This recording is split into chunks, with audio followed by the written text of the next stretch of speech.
Welcome to the Voice of America's Newswords.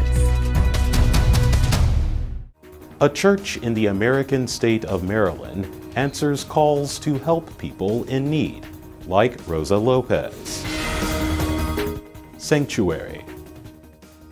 Lopez is living in the U.S. illegally.